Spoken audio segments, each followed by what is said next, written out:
नमस्कार। आप देख रहे हैं अपना न्यूज चैनल न्यूज सच तक और मैं हूं सोनेलाल।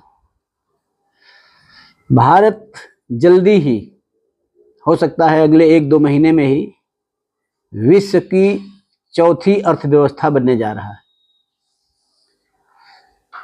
2022 में ब्रिटेन को पीछे छोड़ते हुए भारत 5वीं अर्थव्यवस्था बना और आने वाले कुछ ही दिनों में भारत जापान को पीछे छोड़कर दुनिया की चौथी अर्थव्यवस्था बनेगा और भारत इसका हकदार भी है। पिछले कुछ वर्षों में देखा जाए तो हमारे यहाँ से निर्यात बहुत बढ़ा है। अरबों डॉलर के कलपुर्जे हमारे देश से विदेशों में भेजे गए हैं और आपको जानकर हैरानी होगी कि फ्रांस जैसे विकसित देश भी हमारे यहाँ से कलपुर्जे खरीद रहे हैं। रक्षा संयंत्रों के मामले में भारत ने एक अच्छी बढ़त बनाई हुई है।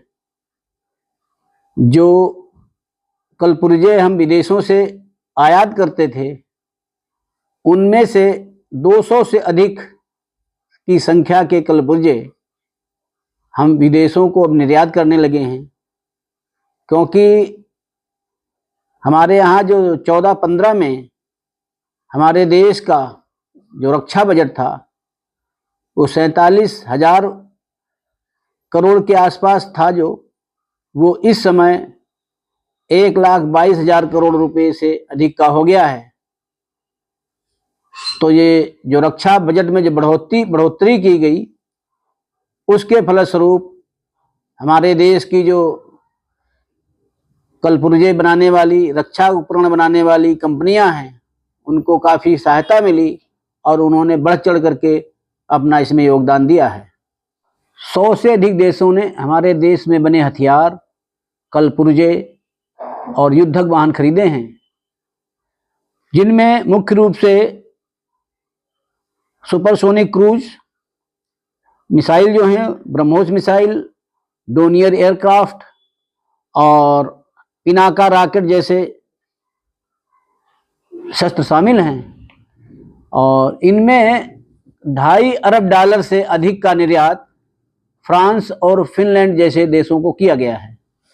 इस समय दुनिया हमारे भारत में अपने लिए अवसरों की तलाश में है, क्योंकि यहाँ पर संभावनाएं बहुत हैं। यहाँ की जो युवा पीढ़ी है वो काम में लगने के लिए तैयार है। इस तरह से बूढ़े होते विश्व में ये हमारे देश की तरफ सब देख रहे हैं कि यहाँ की युवा पीढ़ी का कैसे सदुपयोग किया जा सके। जिस प्रकार की तेजी हमारे यहाँ अर्थव्यवस्था में दिखाई दे रही है उतनी तेजी बहुत कम देशों में है। जो देश अभी तक शीर्ष पर थे और वो देखते ही देखते वो काफ़ी नीचे आ चुके हैं, तो इसलिए हमारे भारत का जो भविष्य है वो बहुत अच्छा दिखाई देने लगा है। विकसित देशों की तरह हमारे यहाँ भी हर व्यक्ति को मुफ्त इलाज मिले, इसके लिए जो पहला प्रयास किया गया है इस सरकार द्वारा, वो 70 साल से अधिक के लोगों को 5 लाख तक का मुफ्त इलाज मिले।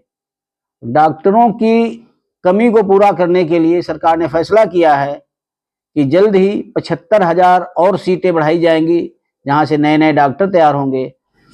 आज के युग में AI का बोलबाला है और AI की शिक्षा के लिए भी सरकार ने 522 करोड़ का प्राविधान रखा हुआ है और जल्द ही और 88 नए केंद्रीय विद्यालय भी खोले जाएंगे, जिससे शिक्षा के क्षेत्र में भी हमारा देश अग्रणी हो सके।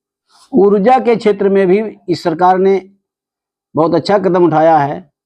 अच्छे ऊर्जा के लिए सौर ऊर्जा, इसके लिए 1 करोड़ परिवारों के लिए, घरों के लिए मुफ्त बिजली योजना 3 किलोवाट तक की, जिसमें आप अपनी छत पर 3 किलोवाट का जो है सोलर पैनल लगवाएंगे और उसके लिए सरकार आपको 1,08,000 रुपया आपको सब्सिडी देगी और बाकी करीब 90-95 हज़ार रुपये आपको जेब से देना पड़ेगा। तो इस प्रकार से इतने 90-95 हज़ार खर्चे से आपके घर में 3 किलोवाट तक की बिजली एक तरीके से कुछ ही वर्षों बाद मुफ्त मिलने लगेगी। इसके लिए जो आप 90 से 95 हज़ार रुपये लगाएंगे वो आपको बैंक से लोन भी मिल जाएगा, बहुत सस्ती दरों पर मिलेगा। उसे आप किस्तों में चुका सकते हैं, यानी आपके घर में जितनी बिजली बनती है जो आप बिल देते थे और उतने बिल को ही आप अपनी किस्त में जमा करके भी अपने घर का मुफ्त कनेक्शन ले सकते हैं। तो ऊर्जा के क्षेत्र में ये आमूलचूल परिवर्तन जल्दी ही होने वाला है। 90 करोड़ रुपए भी भाखड़ा नागल बांध के भी उच्चीकरण के लिए दिए गए हैं, जिससे ऊर्जा के क्षेत्र में भी काफी बढ़ोतरी होने की संभावना है। आने वाले समय में जो बेरोजगारी दर है 9% रहने की संभावना है, जिसके लिए सरकार बैंकिंग और संचार के क्षेत्रों में भी काम कर रही है। तो ये सब जब काम हो जाएंगे हमारे देश में, तो हमारे देश की अर्थव्यवस्था जल्दी ही चौथी से तीसरी नंबर पर, जिसका सरकार ने 2027 तक लक्ष्य रखा हुआ है कि भारत को तीसरी अर्थव्यवस्था बनाना है, तो उसके ऊपर ये काम होगा। चौथी अर्थव्यवस्था की जो हमने बात कही है, चौथी अर्थव्यवस्था का काम 1-2 महीने में ही संभव है, जब हमारा देश जापान को पीछे छोड़ करके चौथे पायदान पर आ जाएगा अर्थव्यवस्था के मामले में। इसरो के भी लिए भी सरकार ने अच्छे बजट का प्रावधान किया है। तो नेविगेशन के मामले में भी हमारा देश स्वाभिमानी होगा, उसके बाद अपना सिस्टम होगा और उससे हमको हर क्षेत्र में उसको नेविगेशन करने के लिए मदद मिलेगी।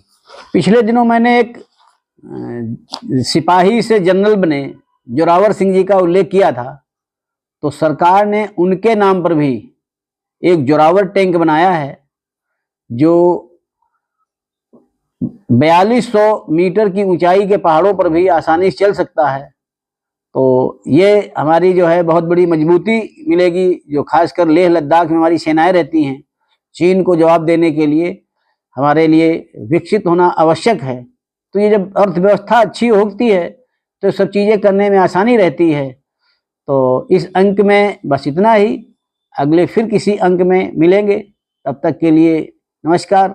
अगर आपने चैनल को सब्सक्राइब नहीं किया है तो सब्सक्राइब कर लें, लाइक करें और शेयर करें। धन्यवाद।